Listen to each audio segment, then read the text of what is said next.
Alam niyo po ba na napakaraming kalalakihan ang nag-aakala na meron pong perfect size? I mean, perfect size ng kanilang mga alaga.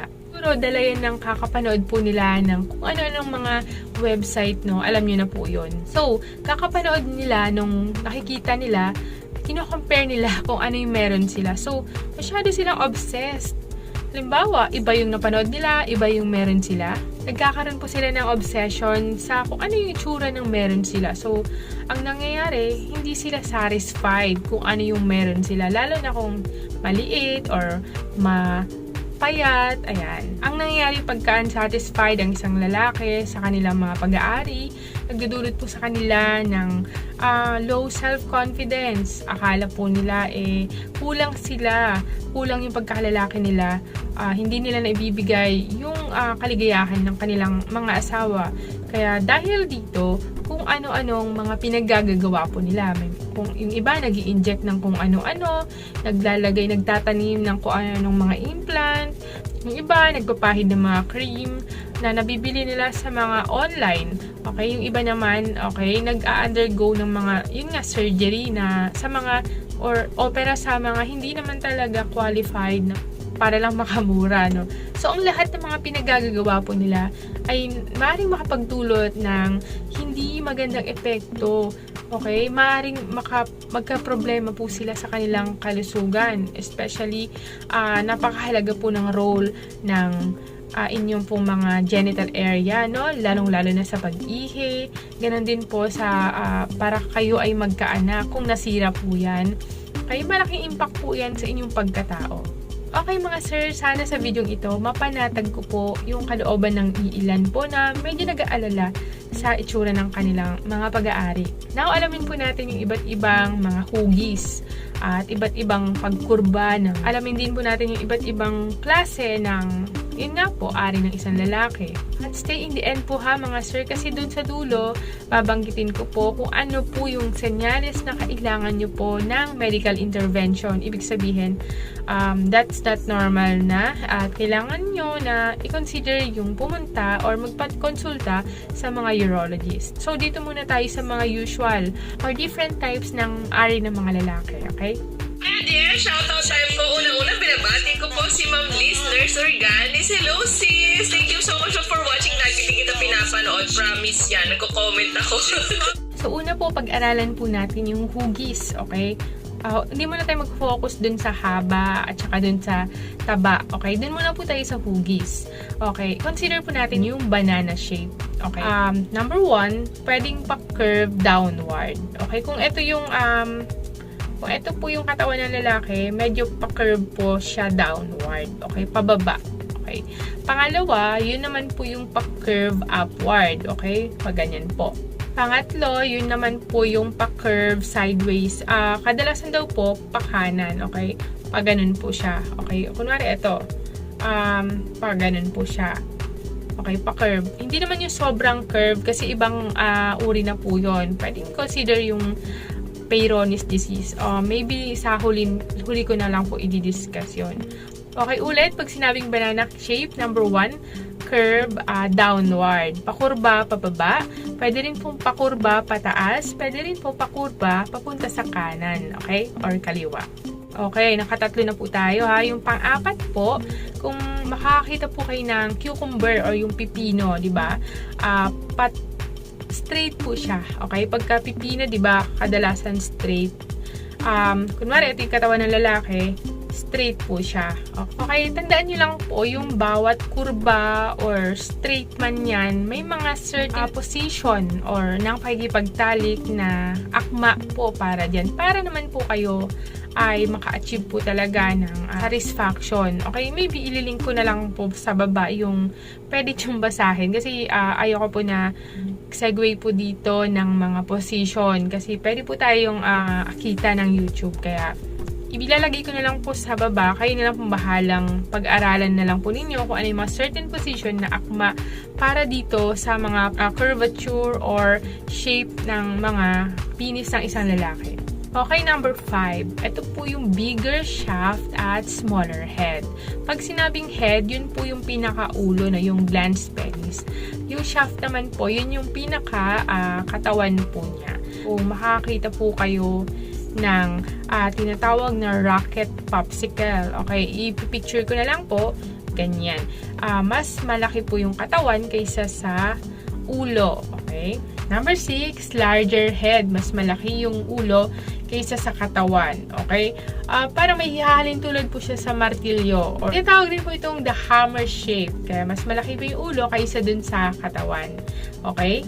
Okay, number 7. Ito po yung tinatawag na smaller than average length and girth. Okay? Medyo maliit. Okay po? Tinatawag rin po siyang gherkin. Kapag sinabing gherkin, ito po yung mga maliliit na pipino. Pagka ang isang lalaki ay meron pong ganitong uri ng ari, no? Kadalasan sila daw po yung nakaka-feel ng unsatisfaction. Pakiramdam po nila, hindi po sila sapat sa kanilang mga asawa. Talagang mababa yung confidence po nila. Okay, kasi maliit na, okay, payat pa. Sila po yung mga kalalakihan na nag-aakala na meron daw po silang tinatawag na micro-penis. Kapag sinabi kasing micro-penis, kapag erect ang ari ng isang lalaki, ay kapag ang haba niya ay less than 3 inches. Okay? Less than 3 inches, no? Talagang maiksi siya. Number 8, ito po yung halos karamihan ay ganito. Okay? Yun ito yung tinatawag na average length and girth. Pag sinabing length, ito po yung haba. Kunwari, ito po yung ito po yung katawan ng isang lalaki. Mula dito hanggang sa ulo, yun po yung length. At pag sinabi naman pong girth, ito po yung pinaka circumference po niya, yung katabaan po niya. Okay, ayon po sa isang pag-aaral, ang average kadalasang haba po ng mga sa lalaki ay 5.16 inches. Ang pinag-uusapan po natin dito ay yung erected, yung nakatayo siya. Okay? Kapag ka naman po average girth or yung katabaan po niya, kapag ka erected ang isang penis, no, ito po ay 4.59 inches. So, kung try nyo pong sukatin, no, yung haba, at ganun din po yung katabaan po, kung mamimit nyo po yung mga measurement na yan, is nasa average po kayo. Average length and girth. Okay, number 9. Ito po yung karamihan ay pinapangarap ito po, no? Yung larger than average length and girth. Tinatawag din daw po itong the salami penis. Okay. Kadalasan yung haba po nila ay umaabot ng 6.56 inches at yung katabaan naman po ay umaabot ng 5.99 inches. Okay, napakaraming ganito sa mga malalaswang mga website, yung mga nanonood po ng mga ganyan. So, akala nila, yun talaga yung normal. Kaya, kung pagtingin nila sa kanilang sarili ay maliit, so, umababa po yung self-esteem po nila. Nagkakaroon po sila ng tinatawag na unrealistic expectation or perception tungkol dun sa tinatawag na average. So, akala nila maliit yung sa kanila. Yan, inuulit ko po mga ma'am and sir, yung lahat ng mga nauna ko na pong sinabi, okay? May mga certain position po na akma para dyan, para masatisfy po ninyo ang inyong mga intercourse. Ililink ko na lang po sa baba yung mga pwedeng link or article sa pwede nyo basahin kung ano yung mga yon. Okay, number 10. Ito po yung tinatawag na kielbasa. Okay, shorter than average length, mas maiksi, and thick girth, at mas mataba. Okay, mas maiksi at mas mataba.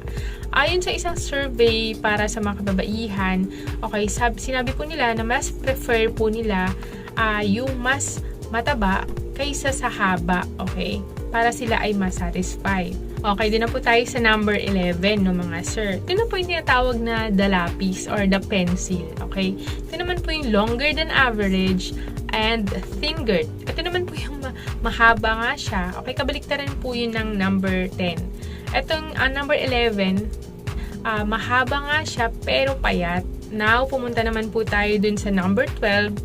Ito po yung mga circumcised or yung mga tuli. Kapag sinabing tuli, yung pinaka-cover ng dance penis ay tinanggal or talagang binuksan siya. Kagandahan lang po kasi kapag circumcised ang penis ng isang lalaki, ay lesser ang chance niya na makakontract ng mga sexually transmitted infection kasi madali siyang linisin yung ulo. Doon kasi nagko-collect ng mga tinatawag na smegma, yung white na mga dead skin cells, no? Okay, madali siyang linisin. Compared po dun sa number 13, yung uncircumcised, no? Medyo mahirap siyang linisin kasi kailangan mo pa talaga na linisin, maglagay ka ng tubig dun sa pinaka-balot, no? Kailangan mo talagang i-retract po. I-retract mo po yung pinaka-foreskin para ma-expose, tsaka mo siya linisin ng maligamgam na tubig, okay? At kapag hindi tuli daw po or uncircumcised nga po, no, mas sensitive kasi nakatago po yung glans penis ng isang lalaki. Alam na naman dito sa ating bansa, mas prefer po talaga, no, nila ang tuli kaysa sa hindi, okay? Iba nga po, bata pa lang or baby pa lang tinutuli na. Okay, yung iba naman po, mga 14 years old, yung sa puberty stage, kay sa nakaugalian na po ng marami na, uy, kailangan mo nang matuli kasi nagbibinata ka na. Okay, number 14, meron din pong tinatawag na shower, okay, na penis. Pag sinabing shower, kapag ka ang isang ari ng lalaki ay tumigas, yung haba niya, kunwari, malambot siya, no, ganito lang yung haba. Kapag tumigas siya, hindi nagbago, hindi siya humaba, ganito pa rin. Yun po yung tinatawag na shower at 21% lang po ng mga kalakihan ay merong ganito. And yung kabaligtaran naman po, yung number 15, yun yung tinatawag na grower. Nag-grow siya, humahaba siya kapag nag-erect. Kunyari, ganito siya kahaba kapag flaccid or hindi siya nakatayo. Kapag ka naman po siya tumayo or tumigas, humahaba po siya ng kaunti. Ito po yung tinatawag na grower. Okay? Lahat po ng mga nabanggit ko po ay normal or typical. Okay? Iba't iba po kasi ang itsura, hugis ng kung anong meron ang mga kalalakihan. No? Kailan po natin malalaman na hindi na normal or kailangan na natin ng magpa-check up talaga or kailangan natin magpa-surgery or kailangan natin gawin ng paraan? Kapag po, meron po kayong tinatawag na Peyronie's disease. Ito po yung tinatawag na balikong ari. Okay? Bent siya, naka-bent. Bakit? Maaring dahil sa nagpagkakaroon po ng plaque build-up doon sa dinadaanan ng dugo doon sa ari ng isang lalaki. Kaya ayon sa mga eksperto, maaring magkaroon po ng Peyronie's disease. Okay, ang isang lalaki, once na nagkaroon po ng tinatawag na vigorous sexual activity, okay? Kapag sobrang bilis at sobra yung pressure na natanggap po nung ari ng isang lalaki, at maring dahil sa bilis, maring na-bent siya, okay? Kaya, yun nga po, bukod po doon, maring dahil sa trauma, maring natamaan po ng bola, yan, sa mga sports, mga contact sports na tinatawag, maring meron din siyang tinatawag na diabetes or labis, yung kanilang paninigarilyo. Okay, marami ang dahilan kung bakit nagkakaroon po ng ganitong kondisyon. Okay? Kaya, if ever na makaranas po kayo ng ganyan, yung talagang nakabent siya, napakahalaga na magpunta na po kayo sa doktor. At ano pa, yung tinatawag po na micropenis, katulad ng sinabi ko po kanina. Pag sabi naman po sa mga pag-aaral, ang ganitong kondisyon ay bibihira lang po. So, micropenis, pag sinabing ganito is less than 3 inches kapag ka naka-erect. So, try niyo po sukatin. Kapag ganyan po at talagang nagdudulot po sa inyo ng pag-aalala, lalo na kung meron kayong asawa, no? At hindi nyo masatisfy, okay? Dahil sobrang iksi nga po. Okay, napakahalaga, pumunta na po kayo sa mga doktor para ma-advisean po nila kayo, okay? Maring mag-undergo po kayo ng mga implants or mga surgery, okay? Meron na po mga FDA-approved na mga implant po ngayon na pwede nilang gawin po para sa inyo. Okay, number 3 na dapat po ninyong ipakonsulta na sa doktor kapag ka meron po kayong buried penis or nakatago siya or nakabaon siya. Okay, ang nakikita lang yung pinakabutas or yung urethra. Okay, kapag ganyan po, maaaring mag-undergo po kayo ng mga surgery para may expose po, no, yung ulo or yung katawan ng penis po ng isang lalaki. Kadalasan po to sa mga baby. So, nagsasuggest po yung mga doktor na talagang kailangan siyang maoperahan. Usually, pag ganito po, nakakaihi naman po sila ng normal, okay? Yun nga lang is nakatago po yung pinakakatawan nung kanilang ari. Okay? Lalo na dito sa mga medyo obese na mga tao, no? Kapag ganyan po, kadalasan, kailangan lang talaga ma-remove yung excess na fat dun sa area para po ma-expose po ninyo ma-expose po yung inyong mga ari. Ayan, siguro naman po alam niyo na po kung saan dyan yung inyo.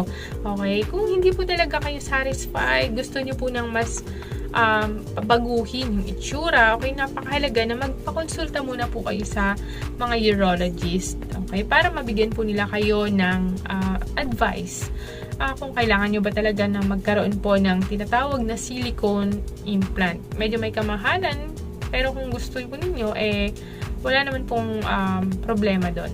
And kung gusto niyo pa pong matuto tungkol sa reproductive health, ililink ko na lang po sa baba yung mga pwede niyo pong panoorin na mga video na ginawa ko po. And kung gusto niyo po ng makapagpa-check up sa mga urologist, meron po akong i-recommend na urologist para sa inyo. Ililink ko na lang din po sa baba. At maraming salamat po muli sa panonood. Kung nakikinabang po kayo sa video ito, please like, share, and subscribe. Mag-comment rin po kayo kung may mga gusto kayong tanungin. At pwede nyo i-share ito sa mga kaibigan po ninyo para mapanood din po nila. Okay?